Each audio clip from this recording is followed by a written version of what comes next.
You are standing in a palace that no longer belongs to you. The floors are yours, but the doors are not. The soldiers outside do not bow. They watch. You were a pharaoh this morning. By nightfall, you are inventory. The walls have not changed, but the air has. Something has been subtracted from the room, and it is not furniture.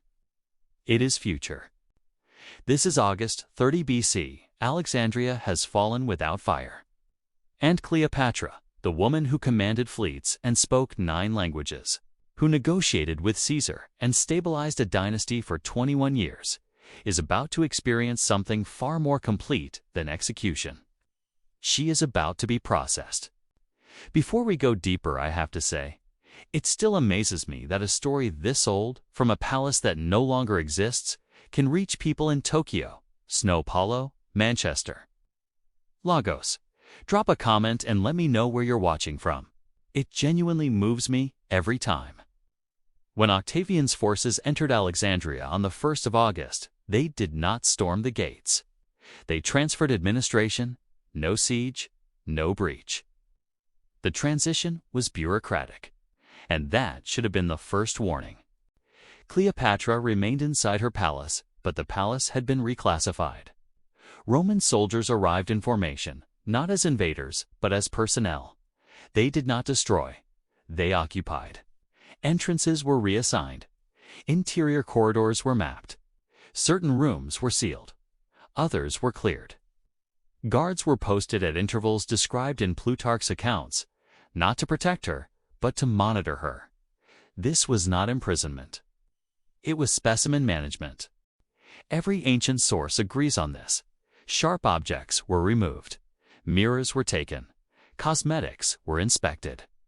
Food was examined before delivery. She could move within designated areas. She could speak to attendants if those attendants were approved.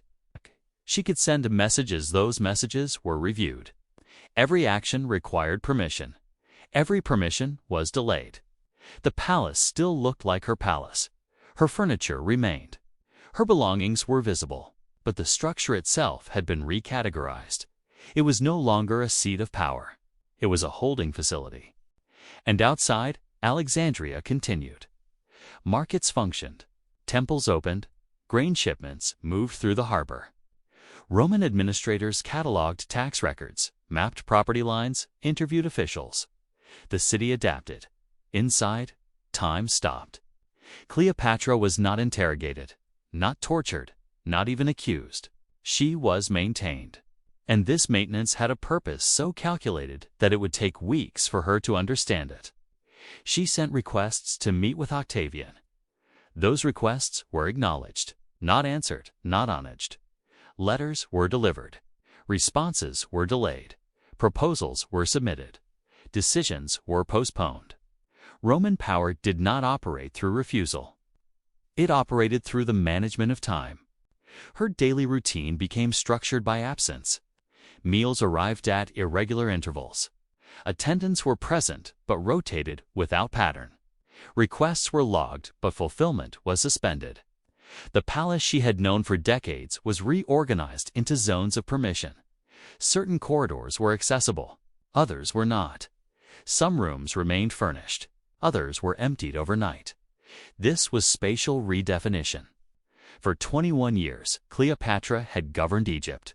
She had commanded naval operations at Actium. She had negotiated alliances with Julius Caesar and Mark Antony. She spoke Greek, Egyptian, Aramaic, Hebrew, Troglodyte, Ethiopian, Arabic, and Persian. She had overseen famine, relief, economic reform, religious ceremonies, and diplomatic summits spanning 3 continents. None of that knowledge applied now. She could not negotiate with guards following orders. She could not command soldiers outside her authority. She could not leverage relationships that no longer existed. Every tool she had used to maintain power, persuasion, alliance, financial leverage, strategic delay had been removed from the equation. What remained was her physical presence, and Rome had already calculated the exact value of that presence. While Cleopatra remained under guard, Rome was rewriting her identity. This process had begun years earlier. After Actium in 31 BC, Octavian's propaganda machine had systematically redefined Cleopatra in Roman consciousness. Official documents avoided her royal titles.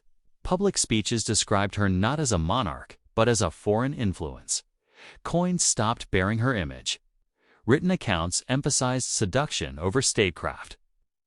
Her capture did not create this narrative. It finalized it. For Roman audiences, she was no longer the pharaoh of Egypt, the descendant of Ptolemy, the co-regent who had stabilized a fractured dynasty. She was an enemy of the state, documented, verified, and soon to be displayed. Roman law required physical evidence for a triumph. Victory was not declared. It was demonstrated. Enemies were presented in sequence. First, their weapons, then their treasures, then their leaders. Cleopatra was being preserved for that sequence. But preservation required transformation, from ruler to exhibit. This transformation happened through language. Roman officials stopped addressing her by title. Messages referred to her as the Egyptian or the woman. Diplomatic protocols that had once governed interactions with foreign monarchs were replaced with instructions for handling captives. Her authority was not stripped. It was reclassified. Inside the palace, this reclassification had physical consequences. Items associated with royal function were removed first. Seals were confiscated. Ceremonial objects were catalogued.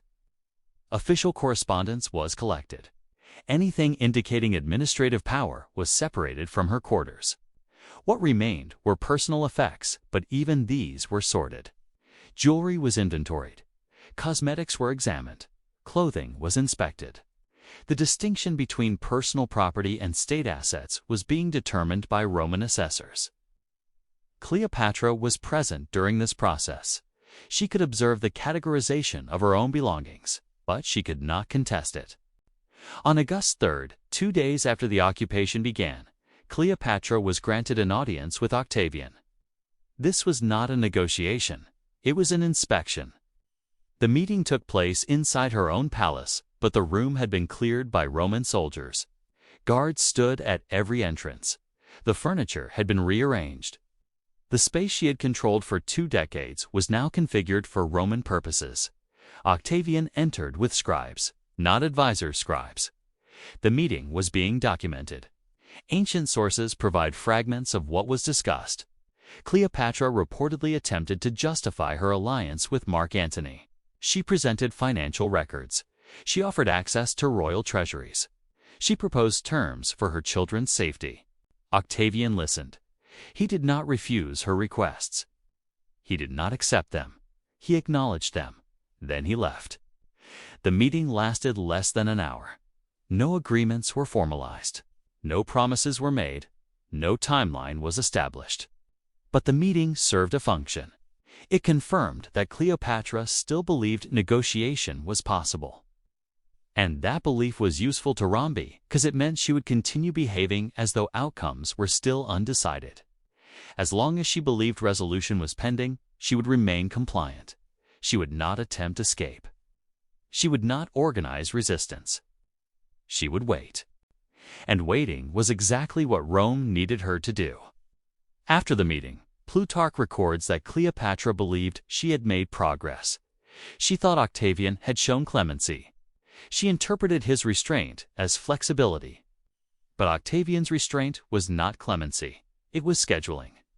He had already determined her fate. He simply had not disclosed the timeline. Cleopatra's position had never rested solely on her own authority. It rested on succession. Her eldest son, Caesarion, publicly acknowledged as the biological child of Julius Caesar, represented a problem Rome could not parade. His existence complicated Octavian's narrative. If Julius Caesar had a legitimate heir, Octavian's claim to Caesar's legacy became disputable. A living son with royal and Roman lineage created a potential rallying point for opposition. Caesarion was 17 years old in 30 BC. He was sent away from Alexandria before the city fell. Evacuated south toward the Red Sea with instructions to reach India if necessary. But he was recalled. Sources conflict on whether he returned voluntarily or was intercepted. What is certain, he was executed shortly after. The method is not recorded in detail. The decision was Octavian's. His advisor Arius is quoted by Plutarch. Too many Caesars is not good. Caesarion was removed from the equation. The other children were not. Cleopatra had 3 younger children with Mark Antony, Alexander Helios, age 10, Cleopatra Selene, age 10, and Ptolemy Philadelphus, age 6. They were taken into Roman custody alive, not as prisoners in the traditional sense. They were reassigned. Roman practice did not automatically execute the children of defeated enemies. It absorbed them. They were transported to Rome, placed in households, and raised under Roman supervision. Cleopatra Selene would later be married to Juba II, the Roman-appointed king of Mauritania. She would govern as queen, mint coins with her image, and produce heirs who would integrate into Roman imperial lineage. But that future was not presented to Cleopatra as reassurance. It was presented as removal. Her children would survive, but not as Egyptians, not as Ptolemies, not as heirs to her dynasty. They would continue as Roman assets. For Cleopatra, this clarified the terms of her situation. Rome did not need to kill her children to neutralize them. It only needed to relocate them. And once they were relocated, her leverage disappeared. She could not negotiate for their safety. They were already secure. She could not bargain for their release. They were already being processed. She could not protect their future because that future was now being determined by Rome. This was not a threat. It was inventory redistribution. The separation happened gradually. First, the children were moved to different quarters within the palace. Then they were assigned Roman attendants. Then their daily schedules were restructured. Then they were taught Latin. Cleopatra was permitted to see them, but only at designated times. And those times became less frequent. Not as punishment, as transition. The children were being prepared for transport. They needed to be detached from Egyptian identity before they could be integrated into Roman society. That detachment required the removal of maternal influence. So visits were reduced, then supervised, then discontinued. By the time Cleopatra died, her children had already been relocated to a separate facility. They were not present when she died. They were already Roman property. Octavian's intention was clear from the moment Alexandria fell. Cleopatra would be brought to Rome alive, displayed, then archived. Roman triumphs followed strict procedural order. They were not celebrations. They were bureaucratic demonstrations of conquest. Every element was catalogued. Every participant had a designated position. The sequence was rigid. Magistrates and Senate members, trumpeters, carts carrying spoils, visual representations of conquered territories, sacrificial animals, captive leaders in chains, the victorious general, and the army. Cleopatra would have walked in position 6 not immediately, not first. Last among the captives, after lesser officials, after symbolic figures, after anyone who could be presented as subordinate to her. The delay between positions was intentional. It allowed crowds to process each element. It created anticipation. It extended the duration of humiliation. Roman triumphs could last hours. Cleopatra would have spent that entire time walking through the streets, restrained, visible, and helpless. The route was predetermined. From the Campus Martis, through the Circus Maximus, past the Forum, up to the Temple of Jupiter on the Capitoline Hill. Every step would have been witnessed. Every witness would have been Roman. But this sequence required preparation. Captives had to be transported from conquered territories to Rome, a journey that could take weeks by ship. They had to be held in secure locations near the city. They had to be kept alive, presentable, and unable to escape. For Cleopatra, this meant months of waiting, not in Alexandria, in transit, under guard, with no agency and no timeline. And here the Roman calculation became precise. If Cleopatra died before the triumph could still proceed, but it would lack its central figure. If she died during the triumph, the spectacle would be disrupted. If she died after the triumph, she would be archived as a completed transaction. Rome preferred the third option, but the second option was acceptable. Only the first option, death before display, would represent failure. That timeline created pressure. Every day Cleopatra remained alive and uncaptured extended the risk that she would find a way to exit the process on her own terms. And Octavian knew she was calculating the same timeline. So he accelerated the preparation. Ships were commissioned. Transport schedules were drafted. Holding facilities in Rome were inspected. The triumph was tentatively scheduled for the following year, but Cleopatra was not informed of these preparations. She was kept in procedural uncertainty because uncertainty prevented planning, and without planning, she could not organize resistance. She could only react. And by the time she understood what was happening, the opportunity to act would have already passed. That was the design. On August 10th, 30 BC, approximately 10 days after the fall of Alexandria, Cleopatra died. The method remains debated. Ancient sources provide conflicting accounts. Plutarch describes an asp hidden in a basket of figs. Dio Cassius suggests poison. Strabo notes that no snake was found. Some historians propose a hollow hairpin. Others suggest assistance from guards. The mechanism is uncertain. The context is not. Cleopatra died before she could be transported to Rome. And Rome's response to that death reveals what her captivity had actually been designed to achieve.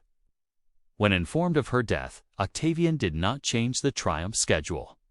He adjusted the presentation. On August 13th, 29 BC, nearly 1 year after Cleopatra's death, Octavian celebrated his triple triumph in Rome. The first triumph honored his victories in Illyricum. Second honored Actium. The third honored the conquest of Egypt. For the Egyptian triumph, Cleopatra appeared not in person, as an image. Plutarch records that a large effigy of Cleopatra was carried through the streets, depicting her on a couch with an asp attached. The representation was sufficient. Roman law did not require the actual body of a defeated enemy, only verifiable evidence of their defeat. The effigy provided that evidence, and it carried additional advantages. A living Cleopatra could have displayed resistance. She could have refused to walk. She could have spoken to the crowd. She could have created a moment of unpredictability. A representation could not. It was controllable, predictable, and repeatable. But the effigy was not displayed alone. Beside it, Cleopatra's 3 surviving children were paraded through the streets. Alexander Helios, Cleopatra Selene, and Ptolemy Philadelphus, ages 11, and 7, walked in chains through Rome, while a statue of their mother was carried behind them. They were not harmed. They were evidence. Evidence that Egypt was not merely conquered. It was absorbed. And this absorption did not require Cleopatra's cooperation. It only required her absence. The crowds who witnessed the triumph saw a carefully constructed narrative. The effigy showed Cleopatra in death defeated, dramatic, contained. The children showed Egypt's future Roman, manageable, integrated. Together, they communicated a single message. The Ptolemaic dynasty was over, not destroyed, concluded. After the triumph, the children were reassigned. They were placed in the household of Octavia, Octavian's sister, and Mark Antony's former wife. They were raised in Rome, educated in Latin, integrated into Roman social structures. Cleopatra Selene was later married to Juba II, a client king educated in Rome and installed as ruler of Mauritania. She became queen. She minted coins. She commissioned buildings. She governed a kingdom. She did not govern Egypt. She did not restore the Ptolemaic dynasty. She did not reclaim her mother's throne. Her survival was real. Her inheritance was not. The 2 sons Alexander, Helios, and Ptolemy Philadelphus appear from historical records after childhood. No dates of death are recorded. No marriages are mentioned. No positions are noted. They were absorbed into Roman society and erased from royal lineage. This was the final consequence of Cleopatra's captivity, not her death, the redirection of her legacy. Rome did not need to erase Cleopatra from history.